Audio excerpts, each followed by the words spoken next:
Siempre bienvenidos a su clínica de Parkinson. Estos trastornos del movimiento de la Fundación Santa Fe. Esta es su clínica.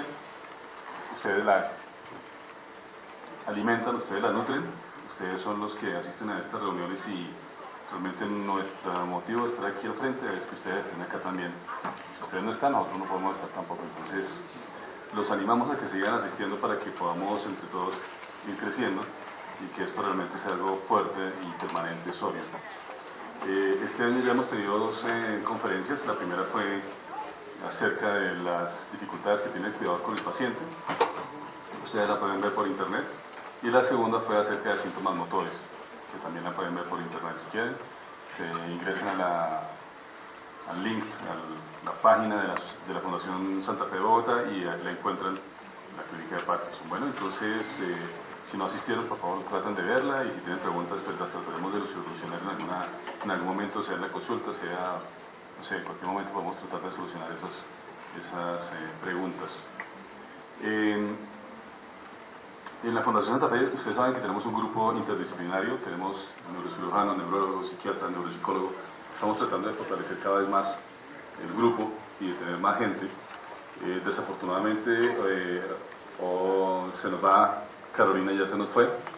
Sin embargo, ella tiene un sentido de pertenencia bastante grande con el grupo, con la Fundación Santa Fe y con el grupo de Parkinson y trastornos del movimiento, y ella quiso venir a dar la charla hoy. Ella ya no está con nosotros hace como un mes aproximadamente, pero pues ella, ustedes la conocieron el año pasado, los llamaba a ustedes para asistir a las charlas. Carolina es una excelente nutricionista, yo la podría recomendar sin ningún problema, y ella viene a darnos la conferencia hoy acerca de la importancia de la alimentación en el manejo de la enfermedad de Parkinson y muchas otras cosas que ustedes van a aprender acerca de esto. Entonces, póngale cuidado a lo que va a hablar la doctora Carolina hoy. Todas las preguntas que vienen, yo sé que no va a haber ningún problema en cuanto a parte de alimentación se refiere, ella es excelente en este sentido. Va a hablar de algunas complicaciones, pero tan solo déjenme contar una cosa, no para que se asusten ni para que se aterren, sino que la importancia de la alimentación es tan crucial dentro de la enfermedad de Parkinson que parte de las complicaciones y el fallecimiento de algunos pacientes con Parkinson es porque no se cuidan con la alimentación. Es porque se ponen a comer mucha proteína, porque no comen frutas, no comen verduras, porque hacen vólvulos, porque hacen obstrucciones y tenemos complicaciones severas. Entonces no son muchos, la mayoría son juiciosos, pero parte de los que se complican y que tenemos desafortunadamente fallecimientos es porque no se cuidan en la alimentación. Entonces lo que va a decir la doctora Carolina hoy es crucial, por favor, apréndanlo, háganlo en su casa, invite a su familia a que comparte con ustedes alimentación, que sea una alimentación de familia y que sea un plan de familia donde la nutrición sana y adecuada sea algo para ustedes bien importante. Los dejo con la doctora Carolina. Carolina, me alegra mucho y me tristece mucho también a la vez que tú te vayas. Carolina es excelente, entonces la vamos a extrañar bastante y yo sé que ustedes también la van a extrañar. Yo quisiera que de todas maneras cuando Carolina, por favor anoten el teléfono de Carolina o alguna consulta por fuera, alguna cosa. Yo sé que ella no les va a negar una consulta domiciliaria, que es lo que usualmente Carolina hace. Entonces, yo sé que varios pacientes que no se pueden desplazar fácilmente a un hospital, a una clínica, entonces ella también hace consulta domiciliaria. Los dejo con la doctora Carolina. Gracias. Buenos días. Bueno, para mí es un gusto estar hoy aquí con ustedes.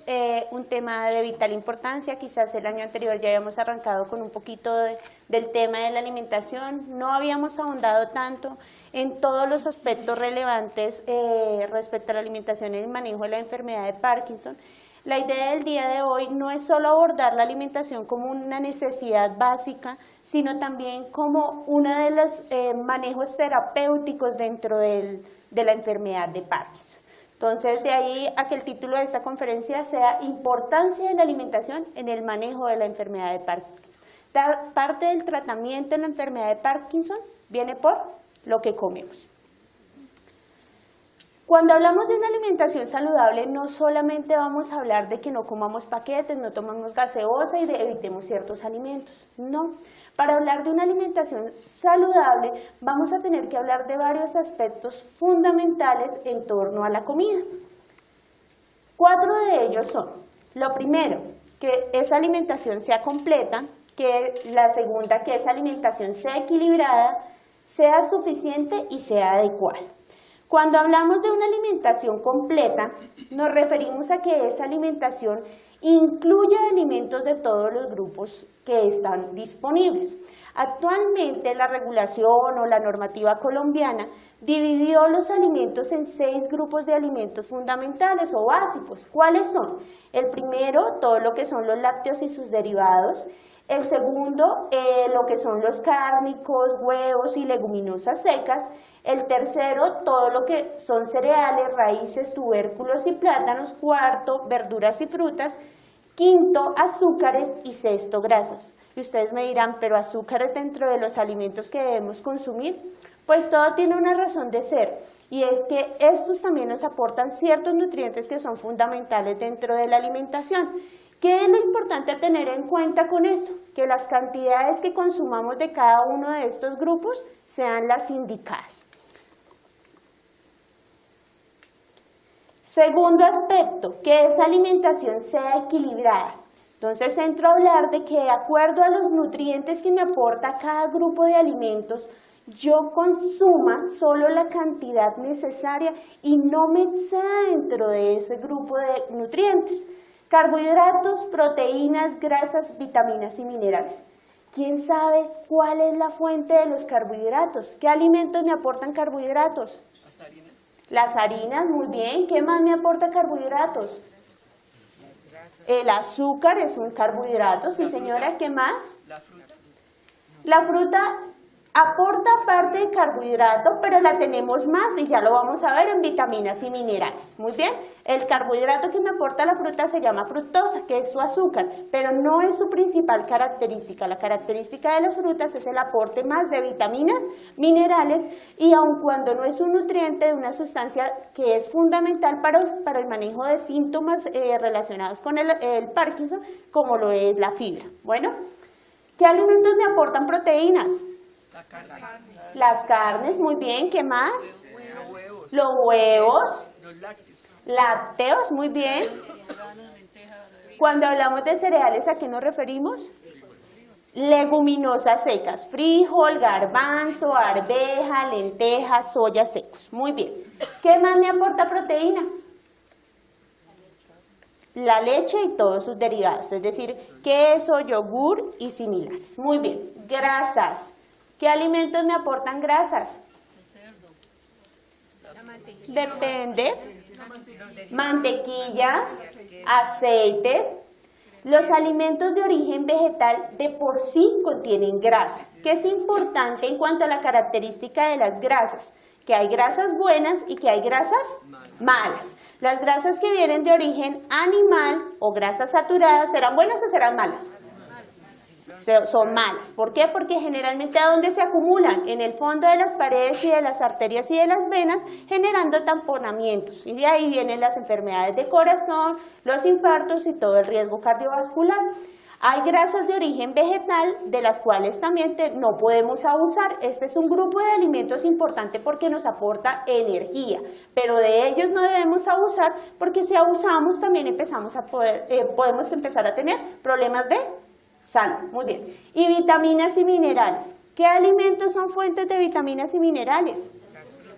Las frutas y las verduras. Muy bien. ¿Por qué son tan importantes las vitaminas y los minerales?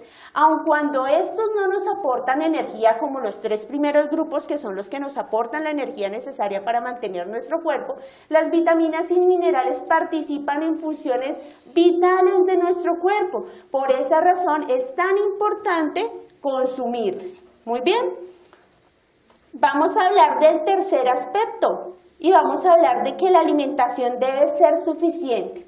Entonces, cuando yo hablo de una alimentación suficiente, me refiero a que aporte las calorías, es decir, la energía que viene de la proteína, la grasa y los carbohidratos, y las vitaminas y los minerales. Todos estos son nutrientes que me mantengan un adecuado estado de salud, que suplan mis necesidades y adicional a ello, que cubran esas necesidades específicas que puedo llegar a tener. Bueno, entonces, por eso hablamos de que la alimentación debe ser suficiente. Hemos hablado de que la alimentación debe ser completa, debe ser equilibrada y debe ser suficiente. Muy bien, ahora vamos a hablar de que la alimentación también debe ser adecuada.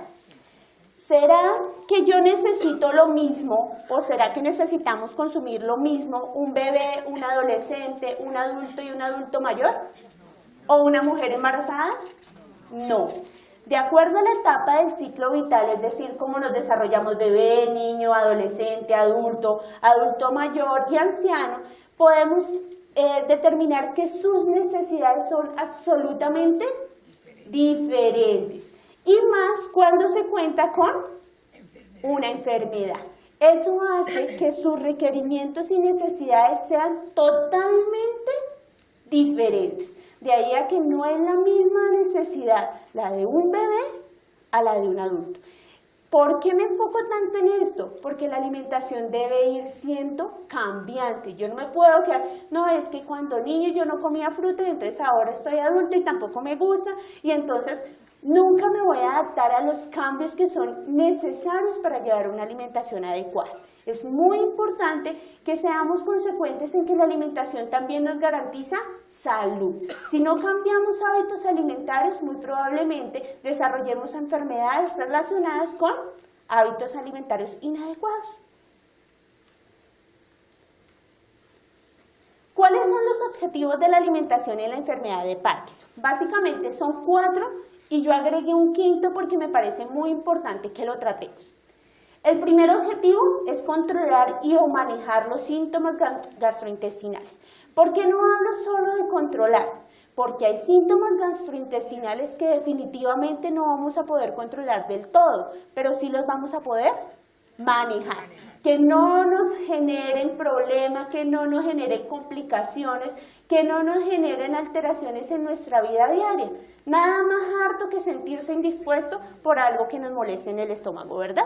Entonces, por eso es tan importante empezar a controlar esos síntomas. Y como les decía el doctor, en algunos casos esos síntomas gastrointestinales pueden llevar a complicaciones que pueden derivar en la muerte de un paciente. Entonces, lo que necesitamos es no llegar al síntoma y controlarlo, sino tratar de prevenirlo. Muy bien.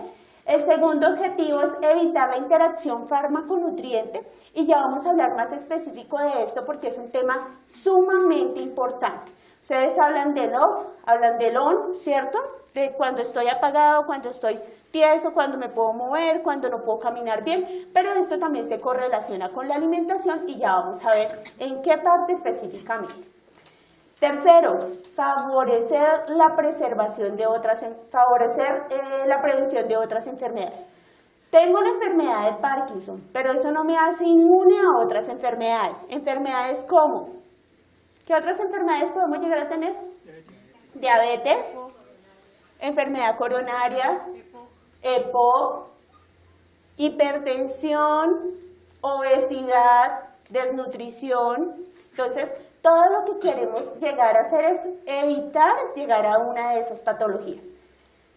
El cuarto objetivo es optimizar el estado nutricional del paciente.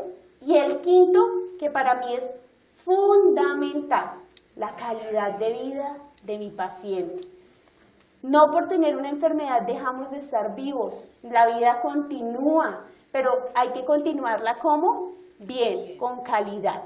Entonces, por eso, estos 4 primeros objetivos me llevan a que yo garantice que estoy teniendo calidad de vida. Si yo no tengo calidad de vida, ¿tendrá algún sentido que yo me preocupe por tomarme solo la medicación y descuide todo lo demás?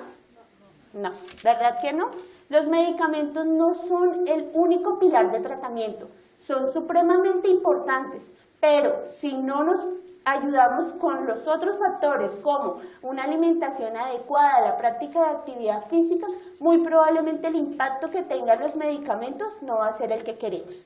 De ahí a que siempre es importante que esta tríada se cumpla: medicamentos, actividad física y alimentación. Muy bien. Vamos a empezar hablando de cuáles son los síntomas gastrointestinales.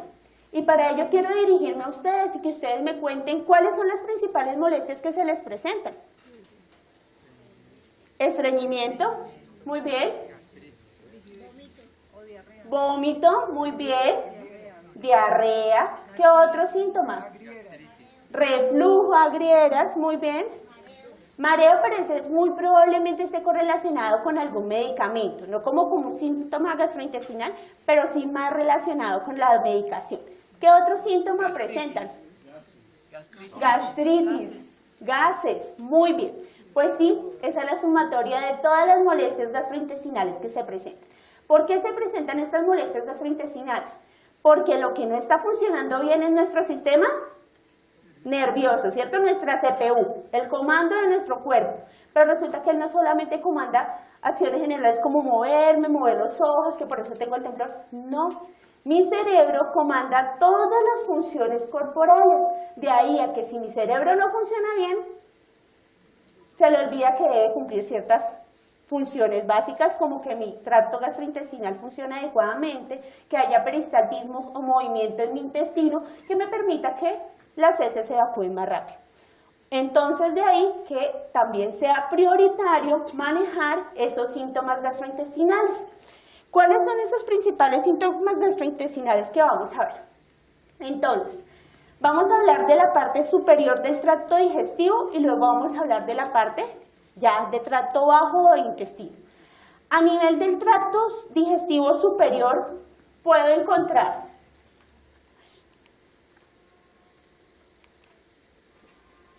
un segundito.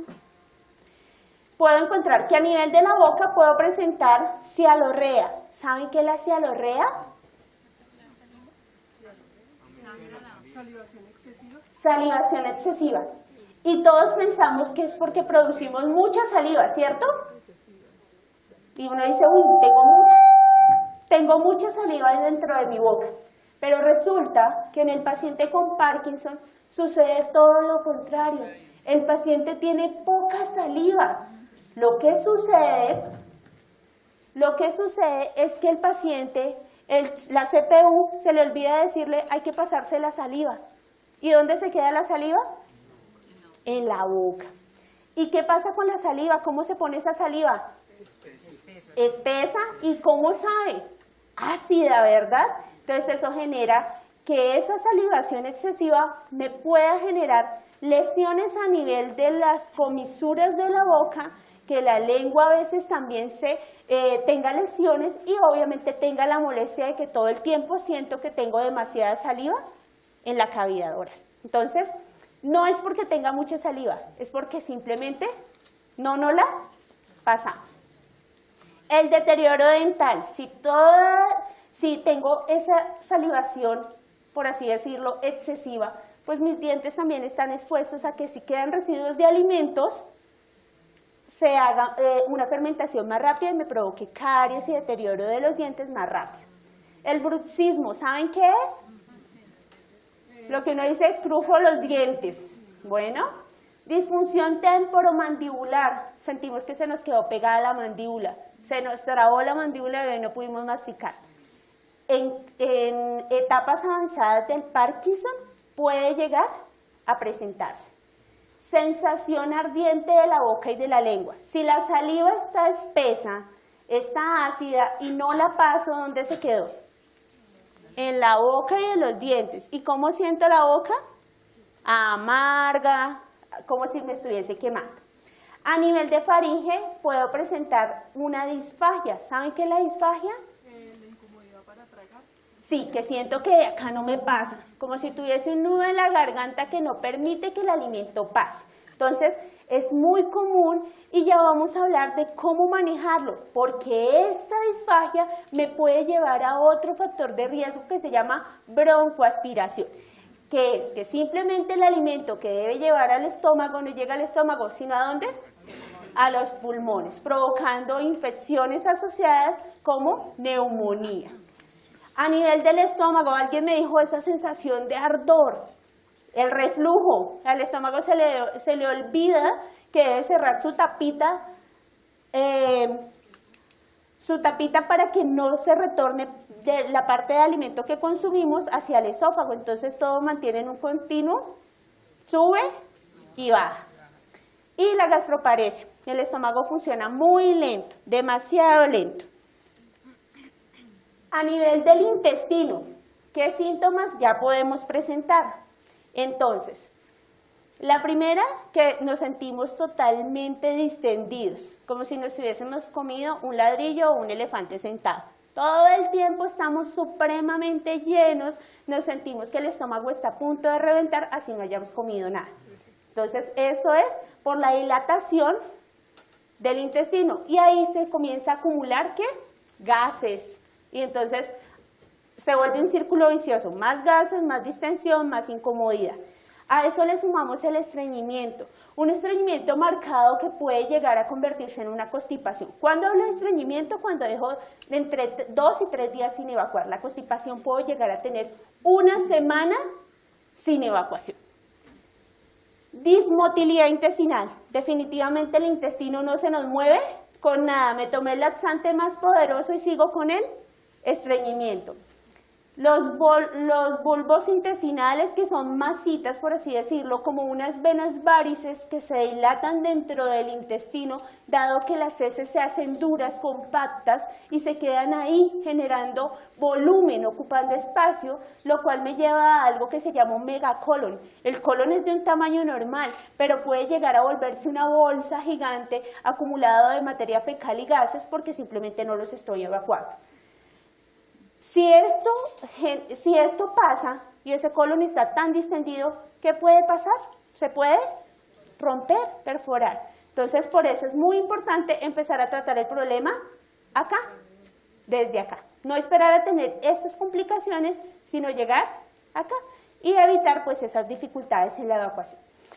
Otro de los aspectos que puede llegar a presentarse es la pérdida de peso o, por el contrario, la ganancia de peso. ¿Por qué pierdo peso? Porque ya me cuesta pasar el alimento, entonces ya no quiero comer. Porque los medicamentos pueda que me inhiban el apetito, entonces no tengo hambre. Porque todo me sabe raro, entonces ¿para qué como si todo me sabe como maluco? Y también porque hay un cambio a nivel hormonal que me conlleva a que yo pierda peso. Adicional a eso, con la edad, de por sí solita la edad me conlleva a que pierda masa muscular. Si yo estoy perdiendo músculo y adicional estoy enfermo y dejo de comer, pues ¿en qué se traduce? En desnutrición. Bueno, y sarcopenia, que es la pérdida de la masa muscular y disminución de la fuerza. Nos volvemos débiles, tenemos más riesgo de caída, nos sentimos con mayor desequilibrio, con menos estabilidad. Muy bien, estos son los síntomas que suelen presentarse. Ahora bien, quiero que me digan o me levanten la mano, ¿quiénes han presentado de estos síntomas? ¿Alguno de mis pacientes? Muy bien, ¿qué síntomas hemos presentado? Estreñimiento, también estreñimiento, estreñimiento, estreñimiento, falta de apetito, muy bien, estreñimiento. Vamos 3, sí señora. Él tiene buen apetito, pero mucho estreñimiento y mucha pérdida de masa muscular y peso. Ok, muy bien. Estreñimiento. Si vemos cuál es el síntoma más constante. Estreñimiento. Bueno, entonces, ¿a dónde le debemos apuntar? A mejorar el estreñimiento. Entonces, vamos a hablar de cómo mejorar esos síntomas que suelen presentar. Entonces, el primero, la cialorrea. Hay medicamentos que nos pueden manejar, de hecho nos pueden acomodar la medicación también para que no nos genere esa salivación que sentimos que es excesiva, que no lo es, simplemente es que acumulamos la saliva en la boca. Y el masticar chicle, porque cuando yo mastico chicle les recuerdo a mi CPU que debo pasar saliva. Entonces, no es que lo cojan de costumbre porque si tenemos reflujo pues no lo va a empeorar. Pero sí cuando estemos con una salivación demasiado excesiva, que sentimos que tenemos demasiada saliva en la boca, un pedacito de chicle, masticarlo 5 minutos y lo desechamos. Muy bien. La disfagia. Entonces, ¿qué debemos hacer? Realizar ingestas de comida en estado ON. Eso significa que estoy en ese momento bien, que el medicamento me está funcionando, que no me siento con rigidez y que me puedo desplazar fácilmente y que me puedo mover fácilmente. En ese momento es cuando más debemos aprovechar para comer. Bueno, Mantener una posición de sedestación. Por favor, no coman acostados, ni semiacostados, ni semisentados. Siempre deben estar bien sentados al momento de comer. Iniciar la ingesta con alimentos fríos y ácidos. ¿Por qué? Porque eso me estimula que yo pueda pasar más fácilmente. Si yo me chupo un cubito de fruta congelado o me chupo un hielo o un cubito de jugo congelado, voy a sentir que todo me pasa más fácil. ¿Por qué? Porque me diluyó esa saliva espesa que tenía en la boca, me mejoró la percepción de sabor y adicional a eso me humectó, por así decirlo, toda la parte esofágica. Evitar alimentos duros y secos. ¿Recuerdan la propaganda de los panderitos? ¿Qué le pasaba al abuelito con los panderitos? Se atoraba. ¿Y por qué se atoraba con los panderitos? Porque son secos y generan miga, borona. Entonces es tener cuidado con ese tipo de alimentos. ¿Qué otro alimento me genera miga o borona? Los bizcochuelos, las tostadas, algún tipo de galleta. Entonces es tener muchísimo cuidado con ese tipo de alimentos. Y si adicional a eso hoy el almuerzo fue una carne asada y está dura, peor. Entonces tratar de que todos los alimentos que vayan a consumir, ¿cómo deben ser? De consistencia blanda y deben estar húmedos, en salsa o que no estén secos. Por eso las preparaciones al horno no serían las más recomendadas. Muy bien. Usar espesantes para líquidos. Ojo, esta es una recomendación que les doy acá, pero que debe ser valorado por fonoaudiología. ¿Quién es el especialista para manejar este tipo de alteración? El fonoaudiólogo. ¿Por qué? Porque él nos puede determinar la mejor consistencia que nos va a facilitar el pasar los alimentos. Entonces, si definitivamente sentimos que nos estamos atorando, que nos cuesta pasar, coméntenlo con su médico tratante, con el neurólogo tratante, para que nos pueda derivar a terapia por fonoaudiología. El reflujo es otro de los síntomas que más suele presentarse. Además que tenemos bastantes medicamentos, ¿cierto? Entonces, tenemos reflujo, tomamos muchos medicamentos, comemos a deshoras. Creo que pues como que tenemos bastantes factores de riesgo. Entonces, ¿qué debemos hacer para evitar el reflujo? Lo primero, nos tenemos que olvidar un poquito de la vanidad. Evitar fajas y ropa ajustada. Entre más ajustada esté la ropa a nivel de la zona abdominal, pues más reflujo vamos a tener. Evitar alimentos condimentados, picantes, ricos en grasa y bebidas gaseosas. Hacer varias comidas al día y más ligeras. ¿Cuántas veces se recomienda que debemos comer al día? 5 veces. Evitar acostarse después de las comidas. ¿Cuánto sería el tiempo recomendado entre la comida y poderme ir a acostar? Mínimo 2 horas. Bueno, para evitar varias cosas. Lo primero, para favorecer que no tengamos tanto estreñimiento, podemos hacer un poco de marcha para poder mejorar un poco la parte de motilidad intestinal. La segunda, para evitar el reflujo. Y la tercera, y quizás igual de importante, como tenemos esa incompetencia de la tapita superior del estómago, también podemos broncoaspirar. Entonces, ojo con eso. Control de los síntomas a nivel intestinal. Entonces, estreñimiento, dieta rica en fibra. ¿Qué alimentos me aportan fibra principalmente? Frutas y verduras. Ah, pero es que yo como pan integral. ¿Será que eso me funciona muy bien? ¿Qué dicen, señora? ¿Y el pan francés? ¿Por qué no? Son muy secos. Se moja con el café o con el... Bueno, lo moja con el café, ya le solucionó ya el problema de lo seco.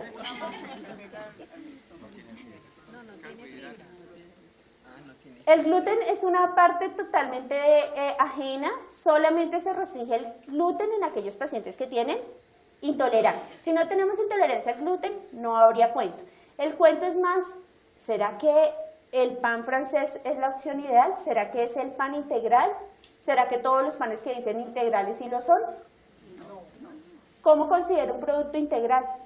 ¿Qué debo revisarle la etiqueta para decir que si es integral o no? ¿Y qué debo mirar qué debe decir la etiqueta? Dice, es el pan integral con miel y uvas pasas.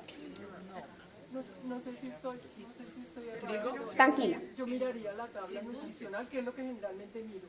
Exacto. Observo si tiene gluten, si tiene... Todo lo que venga de harina de trigo, centeno, va a tener gluten. Todo. Si tiene estas grasas saturadas y saturadas. Eso es una parte importante. Pero en cuanto a la fibra, lo que debemos mirar es el porcentaje de fibra que tiene.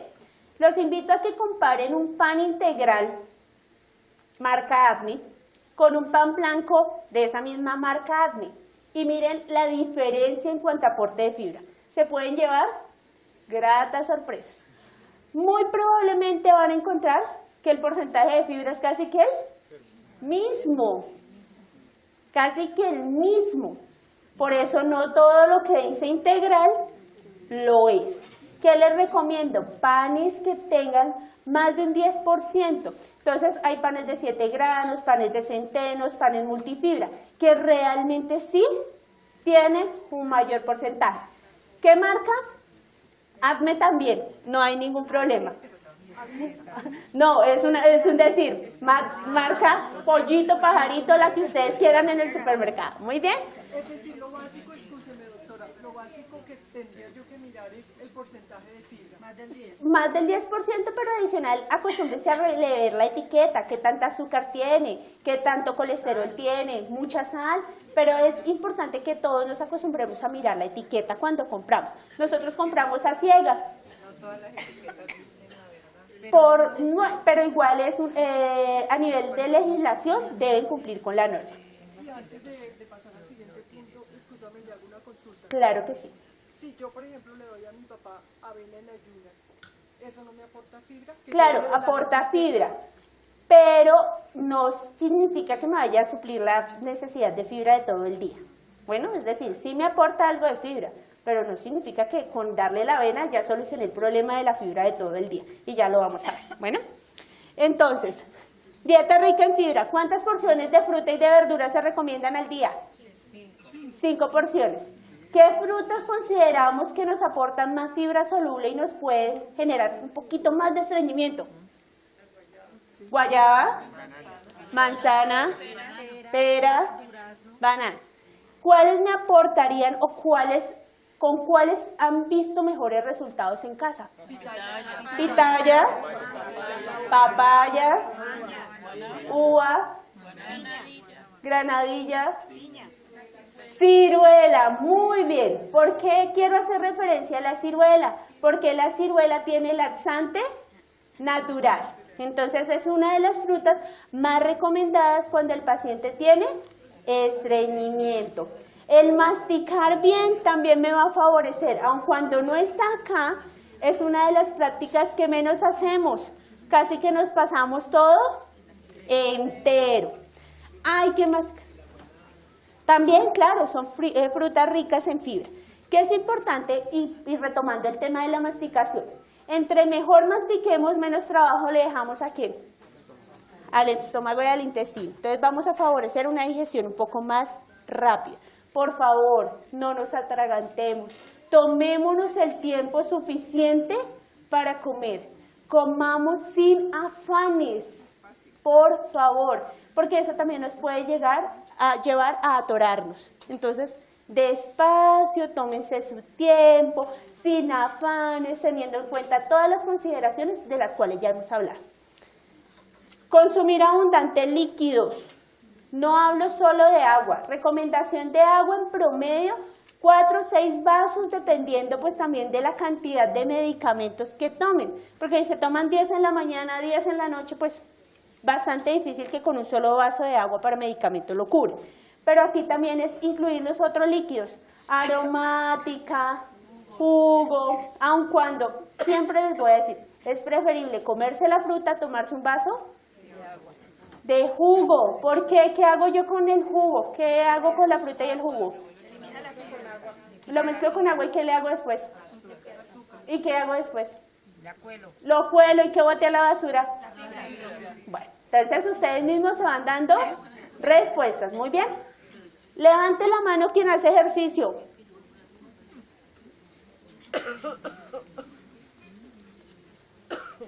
¿Cuántas veces a la semana hacemos ejercicio? Todos los días. ¿Cuánto tiempo? 1 hora. Muy bien, un paciente súper juicioso. ¿Quién más? Me levantó la mano. Estoy en vida activa. Ah, súper, no, ya sé que por lo menos garantizamos. ¿Cuánto es el tiempo recomendado semana? 3 veces por semana. ¿Y cuánto tiempo? 5 horas. El promedio recomendado son 150 minutos a la semana, es decir, 5 días, 30 minutos. Con eso cumplimos nuestra cuota. ¿Será que me debo inscribir al gimnasio obligatoriamente para hacer ejercicio? Señor. Una pregunta, ¿caminar 1 hora diaria es suficiente ejercicio? Si lo hacemos a un buen paso, si lo hacemos de manera sucesiva, si consideramos irnos tenis, sudadera y nos fuimos a caminar, sí. Pero si hacemos la hora de caminata en el centro comercial, vitrineando, pues creo que actividad física no sería. Muy bien. Vamos a hablar del tema que el doctor nos pintó al principio, el panorama de la obstrucción y de esa distensión y esa disfuncionalidad a nivel intestinal. Cuando me siento tan lleno de gases, ¿qué debo evitar? Pues alimentos que produzcan. ¿Qué alimentos producen gases? Coles, brócoli, repollo, coliflor. Ojo, no soy restrictiva con este tipo de alimentos. No estoy diciendo que no los pueden consumir. Simplemente que si ustedes denotan que los llena de gases, que les sientan mal, los deben considerar limitar en su dieta. Cada cuerpo es único e irrepetible, por eso la dieta de mi vecino no me funciona a mí. La dieta es para cada uno tiene necesidades distintas, especiales y únicas. Así que por favor, no se copien de la dieta del internet, lo que dijo mi vecino, el de la droguería. No, todos somos diferentes. Entonces, téngalo claro. ¿Qué otros alimentos me producen gases? Los granos secos o leguminosas. Frijol, lenteja, garbanzo, pero vuelve y juega. Si no les sientan mal, no tienen por qué retirarlos de su dieta. La leche. Hay que revisar en particular. ¿Por qué? Porque hay personas intolerantes a la lactosa y otras no lo son. Y otras nos estamos volviendo intolerantes porque simplemente se volvió de moda la leche. ¿Y será que todos tenemos intolerancia a la lactosa como para tomar leche de lactosa? ¿Para quién aplicaría la leche de lactosa? Para los que tienen la intolerancia. Nuestro cuerpo está tan bien dotado que desde que nacemos él solito produce una enzima que se encarga de degradar la lactosa. Yo tengo una preguntita, ¿la leche de lactosa es sin calcio? ¿No tiene calcio? Ya te explico. También ya termino la idea y ya te explico. Bueno, entonces resulta que esa enzima que tenemos en nuestro intestino degrada la lactosa. Pero ¿qué pasa si yo la dejo de usar? Simplemente ella se le olvida que cuando tiene que actuar, debe actuar. Y se le olvida. Entonces ya me produce intolerancia. Eso es lo que realmente ha venido sucediendo con la leche. Y la moda de la góndola de leche del lactosa. ¿Qué pasa con el calcio y la lactosa? La lactosa ayuda a absorber mejor el calcio. Pero si ya no hay lactosa en la leche, pues el porcentaje de calcio que se va a absorber va a ser menor. Muy bien. Disculpe una pregunta. Señora. ¿La leche sube de peso y produce colesterol? Por eso la leche como tal no sube de peso, no te puede subir de peso a menos de que te la comas con 1000 cosas más. Es el conjunto de lo que tú comes lo que te va a llevar a subir de peso. Es la inactividad física y el exceso en consumo de alimentos ricos en grasas y ricos en azúcares lo que nos lleva a subir de peso. ¿Qué es importante con la leche de preferencia? Que consumamos leches bajas en grasa. La leche deslactosada no es baja en grasa. La leche deslactosada lo que tiene es rota el azúcar como para que no nos siente mal, porque ya somos intolerantes a la lactosa, pero la grasa está completita, a menos de que tomen leche deslactosada descremada. Y la leche de soya. Y el yogur, eso. Bueno, vamos para allá. Leche de almendra, leche de soya. Yogur sin dulce. Ya vamos para allá. Pero primero abordemos los vegetales. Soya, almendras, ¿qué otras han escuchado? De coco. ¿Han visto un coco con glándula mamaria?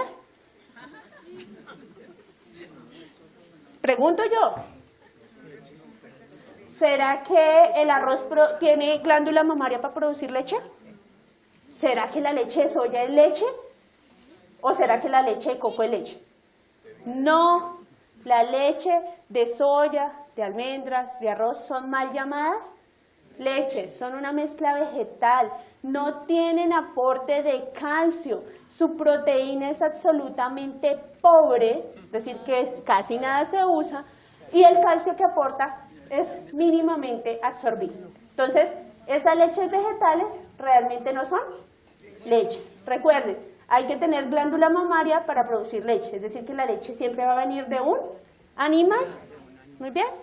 En cuanto al yogur sin dulce, es una fuente, es un derivado lácteo, por ende me aporta proteína, me aporta calcio y se considera.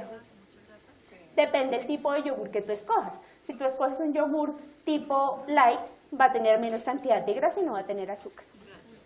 Si uno deja de consumir leche, ¿qué alimento puede sustituir porque le aporta? Sus derivados, queso, yogur, para suplir esa necesidad. Lo ideal, hay personas que se hacen intolerantes a la lactosa, es cierto, totalmente intolerantes. Lo que tendríamos que manejar en este caso es un producto como el queso, que por ser un fermentado ya no tiene la misma cantidad de lactosa. De hecho, la industria ha trabajado tanto en ello que ya hay hasta yogur deslactosado. Que antes uno pensaba que era redundante, pero no. Simplemente lo que hacen es trabajar lo industrial para que tenga un poco menos de lactosa. Señora. Pero el queso que se debe consumir es no el doble crema, sino el campesino. Bajos en grasa, ya solo vamos allá. Listo. Bueno, hablamos también de hacer varias comidas al día en cuanto a la parte de manejo de la disfuncionalidad gástrica y intestinal.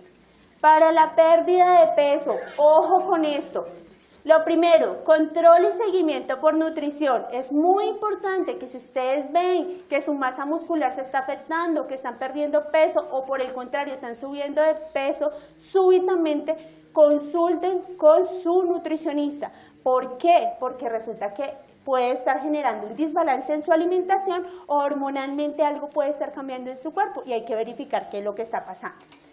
Adecuación de la dieta, vuelvo y le repito, la dieta es individual y debe ajustarse en consistencia, en tiempos de comida y en preparaciones variadas que permita que sea rico hacer la dieta, rico seguir esas recomendaciones, no una dieta restrictiva donde nos quedamos con agua y pan.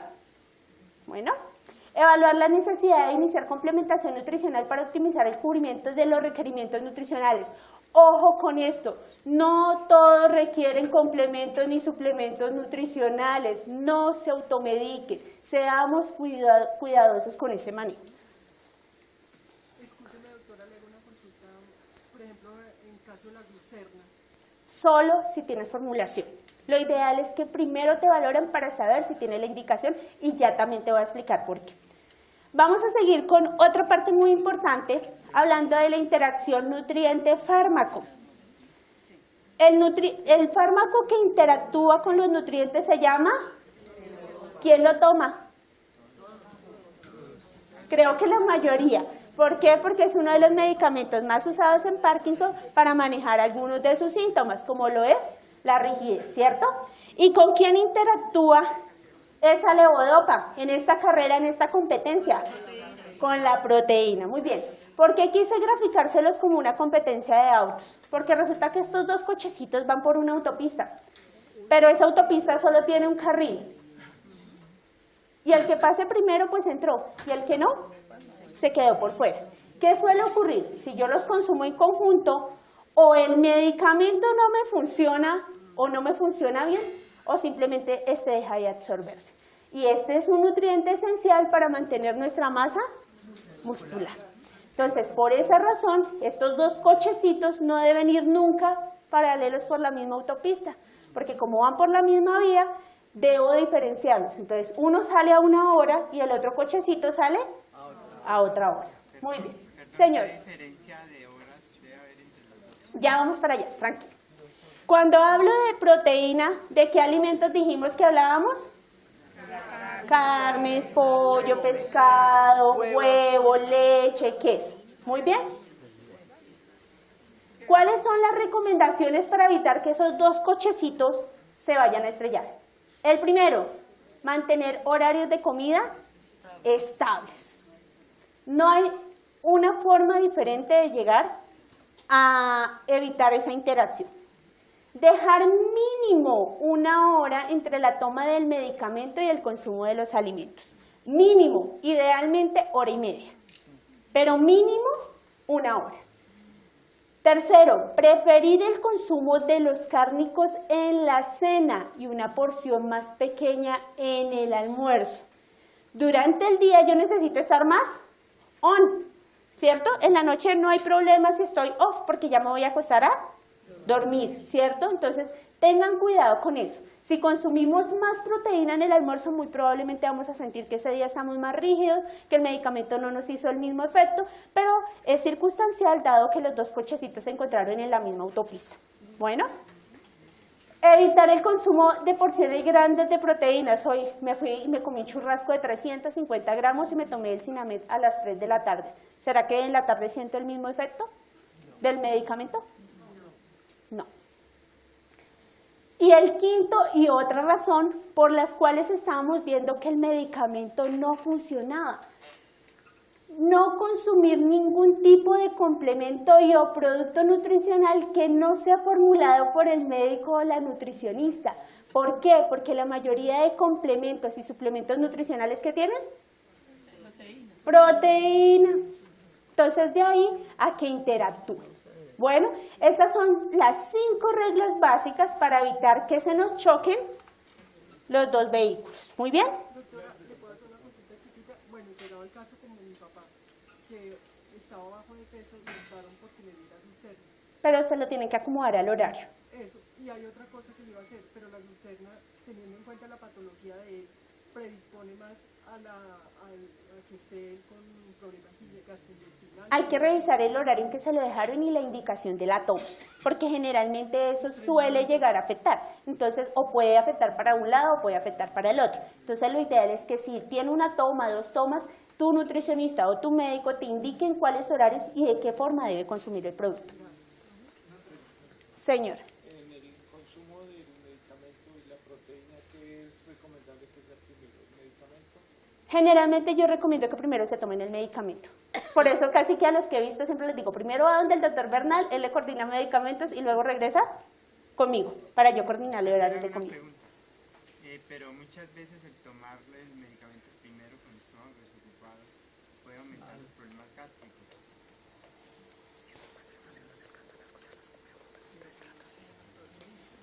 Dime. Que cuando está desocupado el estómago, como son medicamentos tan fuertes, pueden producir problemas gástricos. De hecho, una de las recomendaciones, y creo que en la conferencia anterior el doctor Bernal se los decía, que ideal antes de la comida y ojalá con jugo de naranja, para potencializar su acción. Si el estómago está vacío va a funcionar mejor. ¿Con jugo de naranja o de guayaba? Jugo de naranja sobre todo. Tomar el medicamento con jugo. Entonces es una indicación más médica y eso lo conversamos.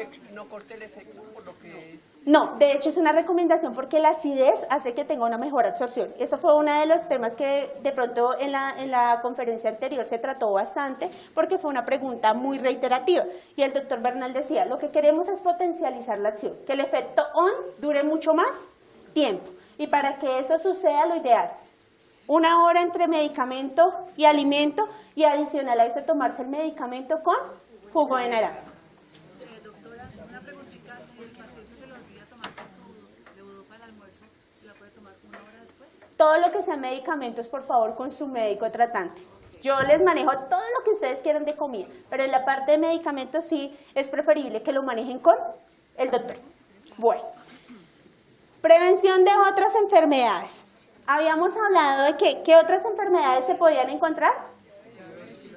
Enfermedades coronarias o corazón, diabetes, obesidad, desnutrición, cáncer y una complicación correlacionada con estas dos que se llama infección. Bueno, entonces, como queremos prevenir lo ideal es mantener unos hábitos alimentarios adecuados. Esto me conlleva a que podamos regular el peso. Uno de los factores predisponentes para tener estas patologías es este, el sobrepeso y la obesidad. Entonces, ¿con qué se correlaciona el sobrepeso y la obesidad?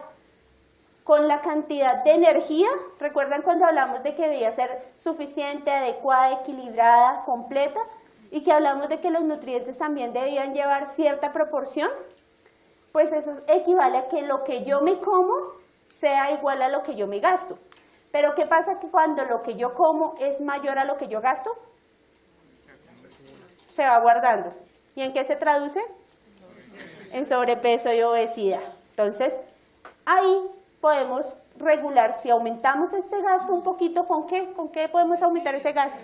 Con ejercicio, muy bien, para no conllevar a que lleguemos a este punto tan rápidamente. Una preguntita, doctora. Señora. ¿Cuánto es lo máximo de energía que puede uno tener cuando monta bicicleta en 25 minutos? 25. ¿Cuánto es el máximo de qué? Perdóname. ¿Cuánto es lo máximo que puede llegar a gastar? Acá hicieron un estudio de bicicletas en pacientes con Parkinson y veían que el promedio que quemaban en esos 25 minutos iba entre 300 y 500 calorías. ¿Dependía de qué? De la velocidad que le imponía la persona que lo hacía. Eso fue un estudio que se realizó acá hace un poco tiempo. Exacto, pero entonces depende mucho de la resistencia que tú le pongas a la bicicleta, de la velocidad con que tú lo hagas. Eso marca la diferencia entre que sea una actividad de leve impacto, una actividad de moderado o de severo impacto. Que también es importante que ustedes sepan que la actividad debe ser acorde a su capacidad. No me voy a ir a reventar al gimnasio a hacer 1 hora de bicicleta y al día siguiente no me puedo ni mover. No, todo debe ser moderado. Muy bien.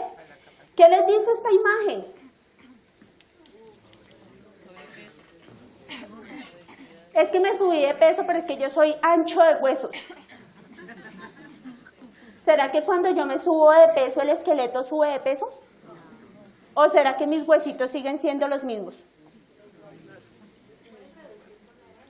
Se reducen por el contrario por la edad, muy bien. Entonces, este es un escáner de una persona obesa.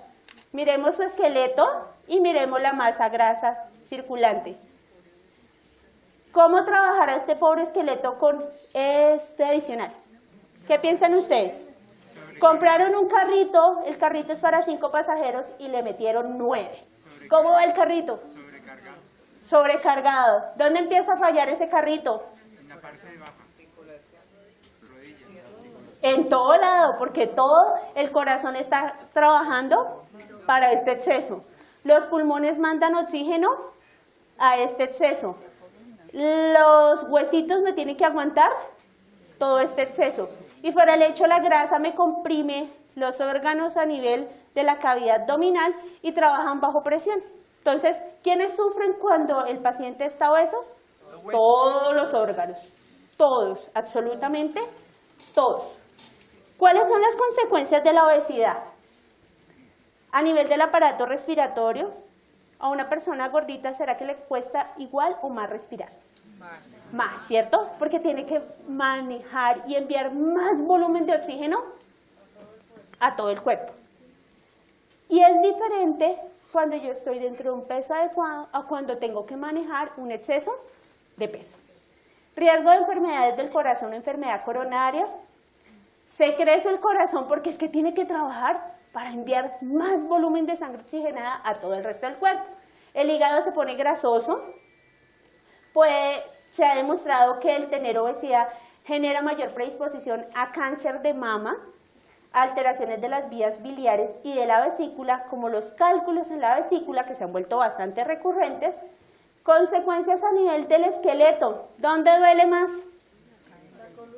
Columna, cadera, rodilla y tobillos y pies. El carrito se acaba por las llantas, por el exceso de peso. Entonces, cuidado con eso.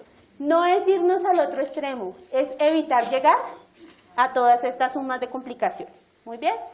Doctora, perdone otra preguntita, si es tan amable. Señor. ¿Qué pasa cuando el colesterol llega a la aorta y se tapa? ¿Qué consecuencias? enfermedad coronaria. Ese tapón de colesterol genera que la sangre también se coagule en pequeñas porciones ahí. Luego esos coagulitos se liberan y llegan a cualquier órgano de tu cuerpo, sea cerebro, sea pulmón, sea corazón, y han escuchado los famosos derrames, embolias, infartos, todo viene correlacionado de ahí. Bueno, vamos a hacer una práctica ya para terminar y vamos a hablar, del plato ideal y vamos a hablar de cómo es el plato ideal para el desayuno. Bueno, entonces digamos que arrancamos. De los alimentos que vemos ahí, ¿cuáles creen que deben ir en el plato del desayuno? Bueno, vamos en orden. Voy a preguntar. ¿Huevitos? Muy bien. ¿Leche? Los que la toleran y los que no, pues su sustituto, ¿no? ¿Leche? ¿Arepitas? ¿Tamal? Cada mes. ¿Un tamal de 1 kilo? Tiene que llevar chicharrón y si no, eso está mal. No trae nada, solo masa. Tiene que estar bien potecudo el tamal y si no, no está mal. Y además con chocolate, queso del que estira, una buena porción de pan y si no, no está mal. Bueno, y caldo de costilla, a ver, pero ¿dónde quedamos? Quesito, fruta, juguito de botella, rico, ¿no? Ay, para bajar la empanada, ¿no? Pero ¿qué pasó? Ese plato está como muy harto, ese plato, ¿no? Entonces, ¿cuáles no irían? ¿Y el jugo de botella? Ojo con esto, yo quiero hacer claridad con algo. De vez en cuando no hace daño, pero el de vez en cuando en nuestra casa es cada 15 días, cada mes. ¿Será que así aplica el de vez en cuando? ¿Que me lo comí cada 6 meses? Sí, puede ser una probabilidad. Y no me va a comer el de kilo, me va a comer el pequeño. Bueno, entonces, o sí, la particularidad de un diciembre. Entonces, cuidado con estos alimentos. ¿Alimentos ricos en qué? Grasa y alimento rico en azúcar. Muy bien. ¿Qué debe llevar mi plato de desayuno ideal? ¿Quién me quiere ayudar a leer? Fruta. Uno solito. Primero la fruta. ¿Qué tan recomendable es comer la fruta e inmediatamente seguir con los otros alimentos? No le escuché, excuse. La fruta, no hay que dejar un espacio entre el consumo de la fruta y los otros alimentos. No hay problema. No, no La hay fruta y la pasta, la levadupa, ¿hay algún problema? No. ¿Con qué nutriente hablamos de que había problema? Con la proteína. Ok, muy bien. Y dijimos cuáles eran los alimentos fuentes de proteína, ¿cierto? Entonces, ¿quién me quiere ayudar a leer? Que levante la mano. ¿Qué debe llevar el plato ideal? No, uno solito. Mira acá. Entonces, arrancamos. Muy bien. ¿Podemos comer de todas las frutas? Sí, salvo que tenemos que tener cuidado con frutas que me los puede producir más estreñimiento. Muy bien. Proteína, como el huevo, queso, changua. O sea, dentro de la proteína iría el huevo, el queso, la changua, Son como las opciones. caldo con pollo, etc. Muy bien. ¿Y cuánto tiempo después? Una hora. ¿Cuánto tiempo después de la levodopa? 1 hora mínimo, muy bien. Hora y media. Bebida en leche. Muy bien. Si no la toleramos, pues una bebida caliente o en su sustituto un yogur o una bebida láctea que no contenga. Disculpe, doctora, le hago una consulta. A mi papá le encanta, por ejemplo, el café en leche. Ahí podría ir sin problemas. Sin problema. Chocolate. ¿De cuál será el recomendado? Del chucula con panela, harina, bajo en azúcar. Muy bien. ¿Y farináceo? ¿Qué tenemos de farináceo? Arepa. Galletas, envuelto y etc. Muy bien. ¿Listo? Entonces, este es el componente más recomendado de un desayuno. ¿Quién desayuna así? ¿El huevo diario? Ya le respondo. ¿Quién desayuna así? Esposo, yo le doy eso. Bueno, es una opción. ¿Y el cereal qué es? Si yo como una granola que tiene maní, nueces, almendras, avena. ¿Y de dónde lo encasillo en estos? Farináceo. ¿Listo?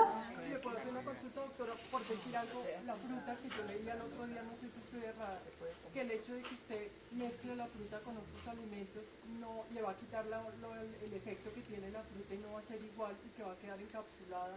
O sea que debería comérsela primero. No, y después... esos son mitos, son muchos mitos y creencias en torno a la alimentación, que es importante que el paciente mastique bien, que se tome su tiempo de alimentación, igual uno come de todo durante todo el día, lo importante es que lo haga en sus porciones adecuadas y lo haga de manera adecuada. Muy bien, vamos a... ¿Se pueden mezclar de frutas?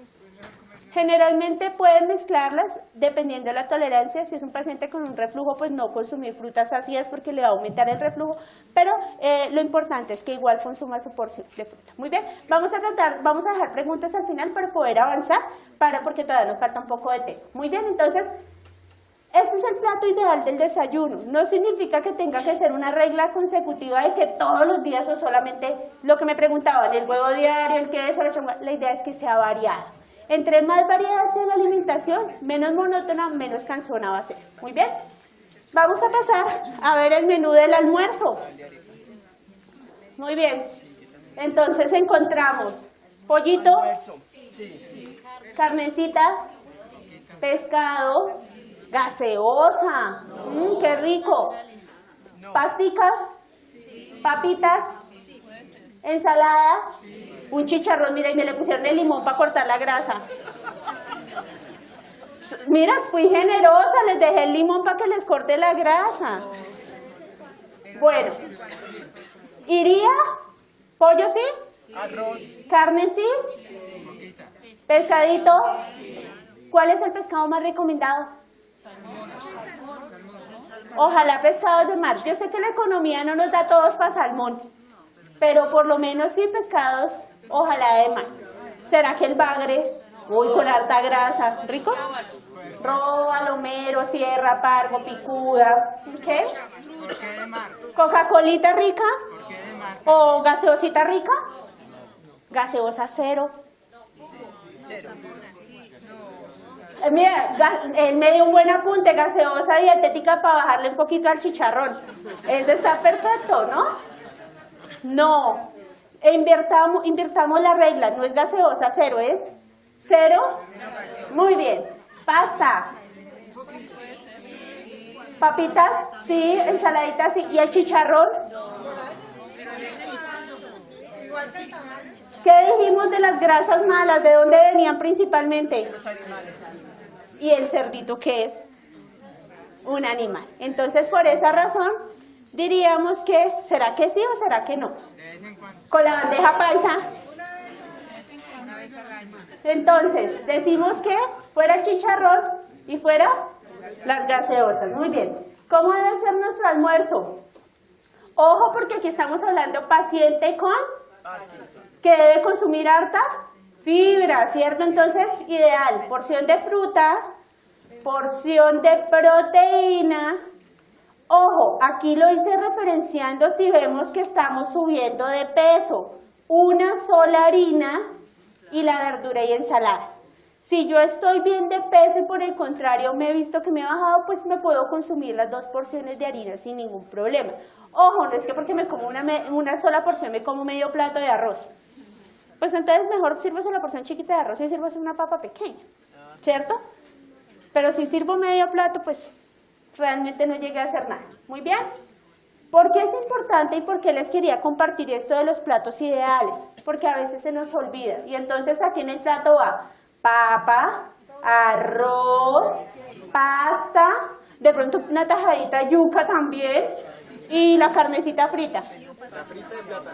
Ay, faltó la tajada de plátano. Por favor, el ACPM tradicional. Entonces, cuidado con ello. Bueno, porque recuerde que uno de los síntomas que más tenemos es estreñimiento. Y entre más harinas consumamos, más estreñidos. Entonces, por eso prima el consumo de fruta y de verdura. Muy bien. Hábitos alimentarios saludables. Ojo con esto, vamos a jugar al semáforo. ¿Qué no? ¿Qué debemos limitar? Y que está totalmente permitido. ¿Por qué lo hacemos? Para controlar el peso y para prevenir enfermedades correlacionadas con una alimentación inadecuada. Entonces, ¿qué no debemos consumir? Alimentos altos o ricos en fibra, el chicharrón, el tamal, sopas de sobre, caldos de cubo, salsas industrializadas, fritos, productos de paquete, comidas rápidas, postres y productos de repostería.